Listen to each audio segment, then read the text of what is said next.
अस्सलामुअलैकुम वरहमतुल्लाहि वबरकातुहू। नाजरीन, आपकी खैर व आफ़ियत चाहते हुए हमने आज उर्दू वर्ल्ड श्रीनगर की वसातत से मुहर्रमुल हराम 1442 हिजरी की मुनासिबत से, जो कि इस साल कोड 19 की मौजूदा सूरत हाल से गुज़रने वाला है, इस सिलसिले में हमें किस तरह इन तकारीब को अदा करना चाहिए, आइए माहिरीन से जानते हैं। सबसे पहले हम मोहतरम आरिज इरशाद से जानना चाहेंगे। आरिज साहब हमारे साथ जुड़े हुए। आरिज साहब जी, अस्सलाम वालेकुम रहमतुल्लाह। खुशामदीद आपका इस बाबरकत मजलिस में हुसैनी में। हम आपसे जानना चाहते हैं आरिज साहब, चूँकि इस साल सारी दुनिया कोड 19 या कोड 19 की जद में आई है, इस सिलसिले में मुहर्रमुल हराम की तकारीब को किन ज़ाब्तों के तहत अदा करना चाहिए?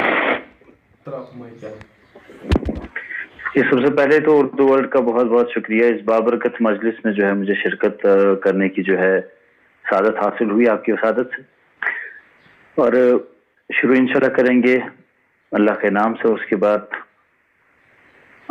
दरूद शरीफ से, बाकी बात उसके बाद करेंगे।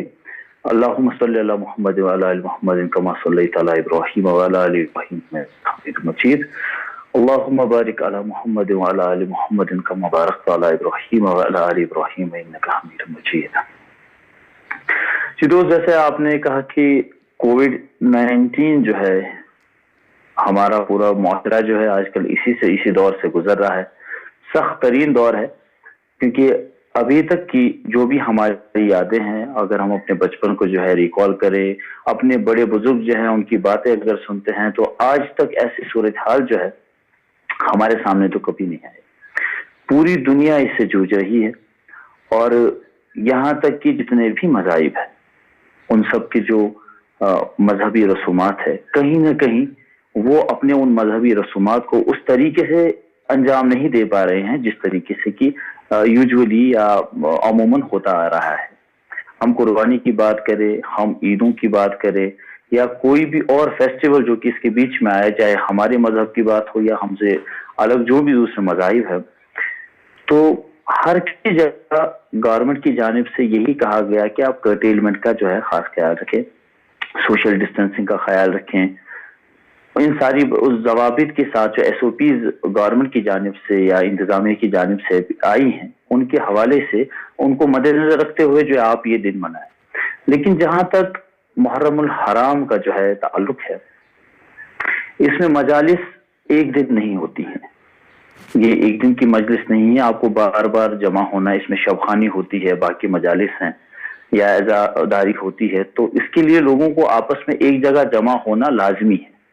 अब इसमें जो है किन खास बातों का ख्याल रखा जाना चाहिए, वो बहुत जरूरी है। सोशल डिस्टेंसिंग की जहां तक बात है, तो बज़ाहिर अगर आप मुझसे पूछे तो मुझे नहीं लगता कि जब जज्बात हावी हो जाते हैं तो सोशल डिस्टेंसिंग की कोई बात वहां पे रह जाएगी। तो इसलिए सबसे बेहतर ये है कि मजालिस अगर एक जगह होती थी, उनको डिस्ट्रीब्यूट करके किया जाए। जहाँ पे 1000 लोग जमा होते थे तो तादाद को कम किया जाए, उस मजलिस को अलग अलग जगहों पे जो है उसका इंतजाम किया जाए। और दूसरी चीज ये कि अगर कोई शख्स ऐसा है कि जिसको लगता है कि कोई सिम्टम्स मुझ में है, बुखार है, तबीयत खराब है, तो इन मजालिस का रुख करने से जो है वो परहेज करे। क्योंकि इंशाल्लाह ये तो हमें भी पता है कि बुखारी शरीफ में पहली हदीस यही है कि इन्नमल आमालु बिन्नियात, अमाल का दारोमदार नियतों पर है। तो इंशाल्लाह जब किसी शख्स की नीयत अच्छी हो और वो अच्छी नीयत से अगर रुक भी रहा है, तो इंशाल्लाह हमें यकीन रखना चाहिए कि उसको जो दर्जात है, जो सवाब है, जो मजालिस में शरीक हो रहे हैं उनके बराबर ही मिलेगा, बल्कि मुझे लगता है उससे ज्यादा मिलेगा। क्योंकि मजलिस में शरीक होने का एक मकसद है, और अगर ये मजलिस से दूर रहता है बंदा, तो इसके दो मकसद होते हैं। क्योंकि ये वो फराइज निभाने के साथ साथ जो आम लोग हैं उनके बारे में भी सोच रहा है कि मेरी तरफ से किसी को कोई तकलीफ न पहुंचे। और इंसानियत का जहां तक कहा जाए तो इंसानियत को कहते हैं कि सबसे बड़ा मजहब इंसानियत का ही है। तो इस हवाले से SOPs को फॉलो किया जाए। मजालिस का इनेकाद होना लाजमी है, होनी चाहिए, शबखानी होनी चाहिए, लेकिन उसमें भी अगर तादाद को जो है मद्देनजर रखा जाए और अलग अलग जगहों पे उसका इंतजाम किया जाए तो ज्यादा बेहतर होगा। बिल्कुल आफरीन। اب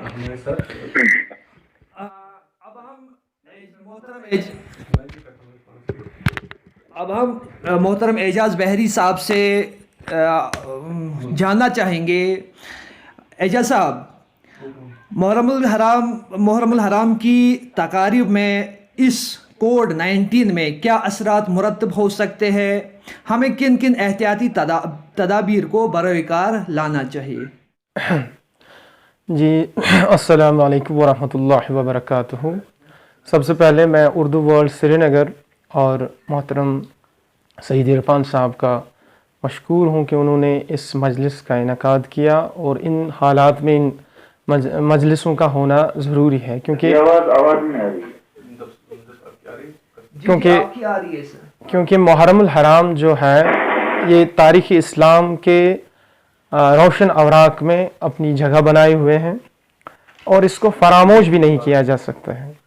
جہاں تک بات ہے اثرات کی اور کووڈ-19 میں ہم کیسے محرم منائیں، ایک ایسا ایشو بن چکا ہے کہ جس پر بات کرنا لازمی ہے، اور آج یہی وجہ رہی کہ ہم نے اس پروگرام میں اپنی شرکت کو یقینی بنایا اور اپنے تاثرات آپ کے سامنے بیان کرنا چاہتا ہوں. جو محرم الحرام کے سلسلے میں ہم تقاریب کرتے آئے تھے، جو پہلے سے طے شدہ پروگرامز ہوا کرتے تھے، ان میں ہمیں ضروری تبدیلیاں لانی پڑے گی، کیونکہ کووڈ-19 سے دنیا بھر کے سیاسی ہو، سماجی ہو یا کوئی بھی منظرنامہ ہو، وہ یکسر تبدیل ہونے پہ مجبور ہو گیا. رہی بات محرم الحرام کی تقاریب کی، ان میں بھی ہم تبدیلیاں لائیں گے اور لانی چاہیے، کیونکہ یہ تبدیلیاں ناگزیر ہیں، ان کو لانا ہی پڑے گا. کیونکہ اگر ہمیں محرم الحرام کی تقاریب کو ادا کرنا ہے، ان میں شرکت کرنی ہے، اگر ہم یہ ایک مذہبی فریضہ سمجھتے ہیں، تو ساتھ ساتھ ہمیں یہ بھی سمجھنا چاہیے کہ اپنی جان کو بچانا بھی ایک مذہبی فریضہ ہے. محرم الحرام کی تقاریب کو منانے کا ایک الگ ہی ڈھنگ ہے. وادی کشمیر میں لوگ جمع ہوتے ہیں، سڑکوں پہ بڑے بڑے جلوس نکلتے ہیں، یا گھروں میں بڑے بڑے ماتمی یہ مجلسیں منعقد ہوتی ہیں، ان میں لوگوں کا ایک جمع غفیر دیکھنے کو ملتا ہے. لیکن اس سال جیسا کہ عارض ارشاد صاحب نے بھی کہا، جو تعداد ہے ماتمیوں کی یا عزاداروں کی، ان پہ ہمیں کنٹرول رکھنا چاہیے، ان کو ہمیں حد میں رکھنا چاہیے. اور یہاں تک مجالس ہے وہ وسیع و عریض جگہ پہ منعقد ہونی چاہیے، کیونکہ جو سوشل ڈسٹنسنگ کے ضابطے ہیں، یا جو محکمہ صحت ہے، یا جو ہماری انتظامیہ ہے، ان کے ذریعے سے جو روز بروز اخباروں میں، ریڈیو پہ، ٹیلی ویژن پہ جو رہنما خطوط جاری ہوتے ہیں، ان پہ عمل کرنا ان مجالس کی اولین ترجیحات میں ہونا چاہیے. ایسا نہیں کہ ہم ان رہنما خطوط کو بالائے طاق رکھ کر محرم الحرام کی تقاریب کو ادا کرنے چلے، کوئی اثر ہی نہیں ہوگا. ایسا بھی نہیں ہو سکتا ہے، اس سے گریز نہیں کر سکتے. ہمیں چاہیے کہ ہم سارے SOPs پہ پابندی کے ساتھ عمل کریں، جیسے کہ ماسک پہننا چاہیے ہمیں، اور وہ بھی پابندی کے ساتھ، اور ایسا ماسک کہ جس سے ہم خود بھی بچیں اور دوسرے عزاداروں کو بھی اس مہلک وبائی مرض سے بچا سکیں. کیونکہ جب تک ہم دوسروں کی صحت کا خیال نہ کریں، تب تک ہماری جو عزاداری ہے، مجھے نہیں لگتا وہ بارگاہ احدیت میں قبول ہوگی. ہمیں چاہیے کہ پہلے ہم لوگوں کی صحت کے ضامن بنے، پھر ہم عزادار بنے. ایک ریسپانسبل مورنر ہونے کے ساتھ ساتھ ہمیں ریسپانسبل سٹیزن ہونے کا بھی ثبوت دینا چاہیے کہ ہم کیسے ان مجالس میں جائیں. یہ ہمیں پہلے طے کرنا چاہیے.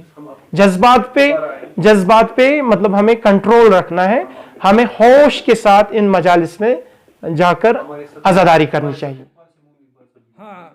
ہمارے ساتھ کپوارہ سے ہے محترم مومن اقبال صاحب. مومن اقبال صاحب، آپ کا ہمارے اس برکت مجلس میں خوش آمدید ہے. مومن اقبال صاحب، آپ سے جاننا چاہیں گے کووڈ-19 محرم الحرام اور محرم الحرام کو کس طرح آپ دیکھتے ہیں؟ مومن اقبال صاحب، سب سے پہلے میں ہلو میری آواز آ رہی ہے آپ کو؟ جی آ رہی ہے، بالکل آ رہی ہے. ہلو میری آواز جی بالکل آ رہی ہے. پہلے میں سر آپ کا شکر گزار ہوں اردو ورلڈ کا، جنہوں نے مجھے موقع دیا. یہ دوسرا موقع ہے مجھے بات کرنے کا. تو جس موضوع کے حوالے سے آپ نے بات چھیڑی ہے کووڈ-19 اور 1442 عیسوی کی جو محرم الحرام ہے، تو اس حوالے سے دو چیزیں عرض کرنا ضروری ہے. سب سے پہلی بات کہ اس وقت پوری دنیا ایک ایسے معاملے میں پھنسی ہوئی ہے جس میں ہم نکل نہیں سکتے، اور اگر نکلنے کی کوشش بھی کرے تو یہ ناممکن چیز ہے. چنانچہ اس سال جو حج بھی ادا کی گئی تو اس میں مشکل سے شاید کچھ ہزار افراد حج ادا کیا. تو اس ضمن میں جتنی بھی مذہبی مراسم تھی یا جتنی بھی مجالس یا عزاداری مجالس جتنی بھی ہونی چاہیے، آئی تھنک کہ ان کے لیے ہمیں سوشل ڈسٹینسنگ اور جس طرح کا ذکر انہوں نے SOPs یا جتنی بھی رولنگ ریگولیشن ہیں ان کو فالو کرنا چاہیے. یہ پہلی بات ہے. دوسری بات، ابن سینا نے اپنی ایک معرکۃ الآراء تصنیف لکھی ہے 1037 عیسوی میں. اس کا نام ہے القانون فی الطب. القانون فی الطب کی جلد 100 میں ان کا ایک باب ہے جو ان امراض کے متعلق ہے، جس طرح کا مرض کووڈ-19 کے نام سے جس کو جانا جاتا ہے. تو انہوں نے اس میں باضابطہ فرمایا ہے کہ کیونکہ ان کے زمانے میں ایک اسی طرح کا ایک وبا پھیلا تھا اور اس وبا میں لگ بھگ 5000 سے زائد افراد بغداد میں مر گئے تھے. تو پھر جو لاشیں برآمد ہوئی تھی ان افراد کی تو ان کو جلایا گیا تھا. ایون ان کو مسلم ریچولز کے تحت بری بھی نہیں کیا گیا، دفن بھی نہیں کیا گیا تھا. سملرلی اس وقت بڑی ضرورت یہ ہے کہ ان چیزوں کو ملحوظ نظر رکھ کر ہمیں عزاداری مجلس یا جتنی بھی مجالس ہے ان کا اہتمام سوشل ڈسٹینسنگ اور SOP یا رولز اینڈ ریگولیشن کے ساتھ کرنی چاہیے. دوسری بات یہ ہے کہ جس طرح عارف صاحب نے پہلی فرمایا کہ بخاری شریف کی پہلی حدیث ہے کہ عملوں کا دار و مدار نیتوں پر ہے. آپ جو عمل کریں گے وہ اس کا دار و مدار نیتوں پر ہے. تو یہ ضروری نہیں ہے کہ کسی کے جذبات ہو یا نہ ہو.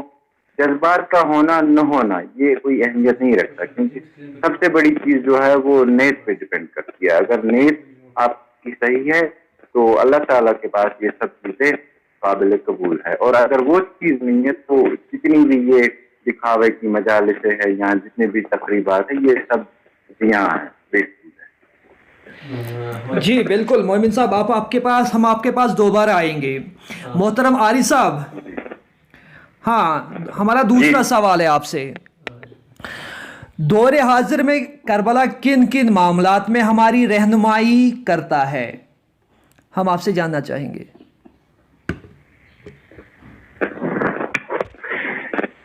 جی دیکھیے، کربلا کا جو واقعہ ہے یہ مان لیجیے کہ جب ہم سونا بیچنے یا خریدنے کے لیے جاتے ہیں تو اس کے لیے ایک سٹینڈرڈ تعین ہے، ٹچ سٹون، جس کی وجہ سے ہمیں پتہ چلتا ہے کہ سونا کھرا ہے یا نہیں ہے. اسی طرح جو بھی دنیا میں ہمارے معاملات ہیں، معاشیات کے ریلیٹڈ، اکنامکس کے ریلیٹڈ جو بھی ہے، سوشل جو معاملات ہیں ہمارے، ان سب کے سماجیات، اقتصادیات، سب کے ساتھ ایک بیس لائن ہوتی ہے جس کے اوپر ہم کسی بھی چیز، کسی بھی معاملے کو رکھتے ہیں. اور مجھے نہیں لگتا ہے کہ ہماری زندگی میں چاہے اخلاقیات کی بات ہو، سماجیات کی بات ہو، کہ کوئی بھی ایسا شعبہ ہے جہاں پہ کربلا کا جو درس ہے وہ وہاں ٹچ نہیں ہوتا ہے، وہ وہاں ہمیں رہنمائی نہیں کرتا ہے. تو میرے حساب سے ہر کوئی شعبہ ہے جہاں پہ اس کی ہمیں ضرورت ہے. میں مثال کے طور پہ بتاؤں،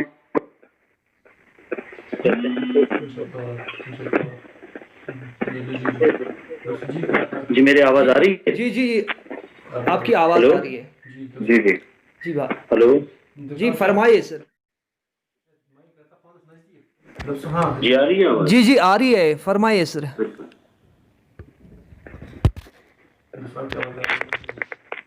جی تو میں کہہ رہا تھا کہ جب کربلا کا جیسے ذکر آتا ہے تو ذہن میں جو سب سے پہلا باب کھلتا ہے وہ صبر اور استقلال کا ہے.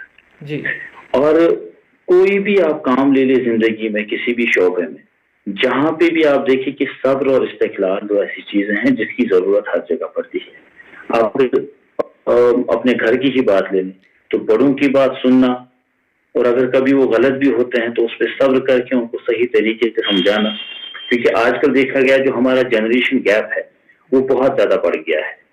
سن 2000 کے بعد جب سے موبائل جو ہے یہاں پہ आया, मोबाइल के बाद जो सर्विसेज आई, इंटरनेट वगैरह, तो जो हमारी जो नई जनरेशन, जो नई पौध है, उनके और जो हमारी प्रीवियस जनरेशन है, उनके दरमियान जो है राय का जो इख्तिलाफ, ख्यालात का इख्तिलाफ बहुत बढ़ गया है। और वहां पे देखा जाए तो जब हम सब्र और इस्तिक़लाल की बात करते हैं, जब वो हमारे अंदर वो सब्र होगा, जब जाके हम उन मामलात को जो है देख सकते हैं, परख सकते हैं, उनको आजमा सकते हैं। उसके साथ साथ जो दर्स है कुर्बानी का, कि आप जो है हक के लिए कुर्बान हो जाए। अब आप उसी चीज को किसी भी मुआशरे में ले जाइए, हमारी जिंदगी के जो भी मामलात है, शायद ही कोई ऐसा जो है जाविया हो जहां पे इस चीज की जो है जरूरत नहीं पड़ती।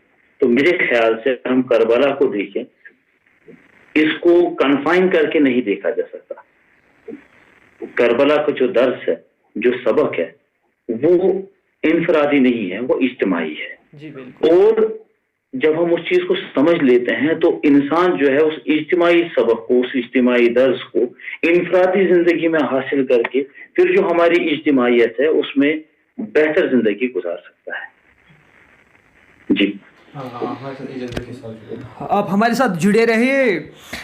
मोहतरम एजाज साहब, आपसे जानना चाहेंगे कि हक और बातिल मुझे का आवाज बहुत कम आ रही है। जी मैं कुछ जी, नहीं सुन पा रहा हूं। आप हमारे साथ जुड़े रहिए सर। मोहतरम एजाज बहरी साहब, आपसे जानना चाहेंगे कि हक और बातिल का तसादुम जो है आखिर क्यों कर होता है? जी दूसरी बार आपने सवाल किया तो इसके लिए मैं फिर से आपका शुक्रगुजार हूँ। जहाँ तक बात है हक और बातिल की, ये दो जो कुव्वतें हैं ये जब भी आपस में टकराएंगी तो तसादुम तो यकीनी है, क्योंकि हक कुछ और कहता है और बातिल कुछ और कहता है।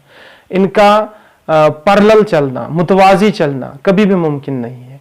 इनका एक दूसरे को काटना ये तो हर हाल में होना ही है, क्योंकि हक जो है वो अपनी अलग राहें निकालता है और जो बातिल है वो उन्हीं राहों को काटता फिरता रहता है। जैसे हम देखते हैं करबला जो है, करबला है क्या असल में? करबला ईसार कुर्बानी, सच्चाई, सदाकत, इन्हीं चीज़ों का एक मरकब है।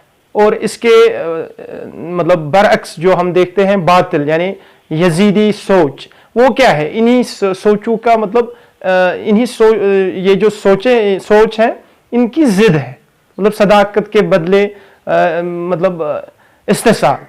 ठीक है, जब इस्तेसाल होगा वहां पे इंसाफ नहीं होगा। ठीक है, जब इन दो चीजों का आपस में तसादुम होगा, तसादुम तो होना ही है, क्योंकि ये एक दूसरे को अपने अंदर जम नहीं कर सकते, ये एक दूसरे के खिलाफ ही जाएंगी।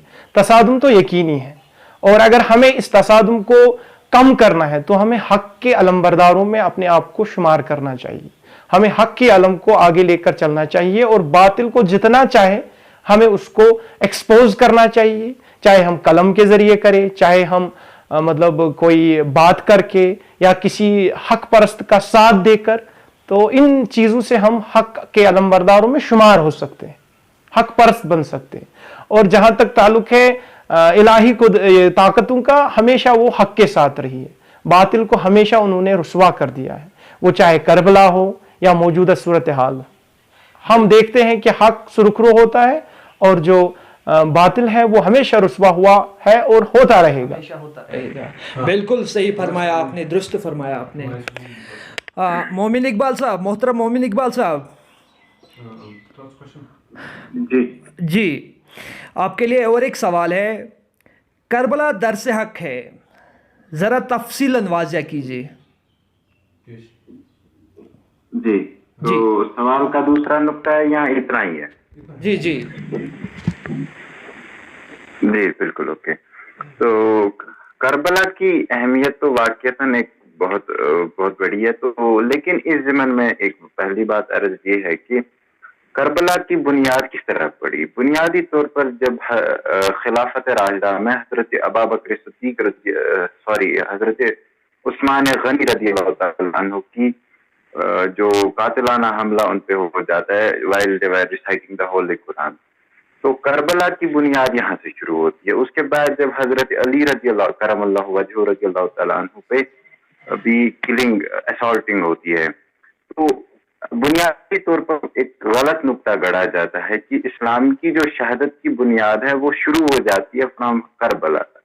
its origin is not from Karbala, but its origin is from Hazrat Usmani Ghani radiallahu ta'ala anhu. And even in the previous stage of Nubuwa अगर देखा जाए तो सबसे पहली शहादत आई थिंक हजरत हमजा की हुई थी और जिसका जिगर हिंदा ने खा लिया था. तो दैट मीन्स कि करबला की अहमियत वाकईतन एक आलमगीर अहमियत है. मिसाल के तौर पर ये पैगाम सिर्फ ईरानियों के लिए नहीं है, ये पैगाम दमिश्क के लिए नहीं है, या ये पैगाम सिर्फ बगदाद के लिए नहीं है, बल्कि ये पैगाम मदीना से लेकर बराबर काशगर तक तमाम मुसलमानों के लिए है. इसी तरह का जो ये करबला हमें सिखाता है या इसकी अहमियत जो है वो इस बात से जाहिर होती है कि ये हमें सब्र की तलकीन करता है, ये हमें इस्तिकलाल की तलकीन करता है, ये हमें हक का साथ देने की तलकीन करता है. लेकिन एक मसला ये है जो आजकल का कॉन्सेप्ट ऑफ करबला लिया जाता है, that is contradicting with the oldest concept जो क्लासिकल कॉन्सेप्ट है. मिसाल के तौर पर अगर आप तारीख तिबरी का मुताला करते हैं, आप मिसाल के तौर पर इमाम अली शरीयती रहमतुल्लाह अलैह, डॉक्टर अली शरीयती ईरान के मशहूर सोशियोलॉजिस्ट थे, उन्होंने इमामत पर लिखा है. अगर आप इमाम खमीनी रहमतुल्लाह अलैह की तसानीफ में जो विलायत का तस्वुर है उसको पढ़ेंगे तो उससे ये बात जाहिरन आया हो जाती है कि करबला की अहमियत कितनी है. यहाँ एक और नजरिया ये भी है कि जो करबला की बुनियाद है उसकी बुनियाद बहुत पुरानी है. बुनियादी तौर पर इस्लाम 1400 साल पुराना नहीं है इस तरह लोग कहते हैं. इस्लाम जो है ये हजरत आदम अलैहिस्सलाम से शुरू हुआ, लेकिन नाम और लेबल अलग पड़ने से इसको अलग अलग तरीकों से जाना जाता है. मिसाल के तौर पर सबसे पैगंबरों में आप देखते हैं हजरत ज़करिया अलैहिस्सलाम को कत्ल किया गया था. हजरत यहया यानी जिन्हें हम क्रिश्चियन बाइबल में जॉन द बैप्टिस्ट कहते हैं उसका कत्ल किया गया था, जो हक के खिलाफ लड़े थे.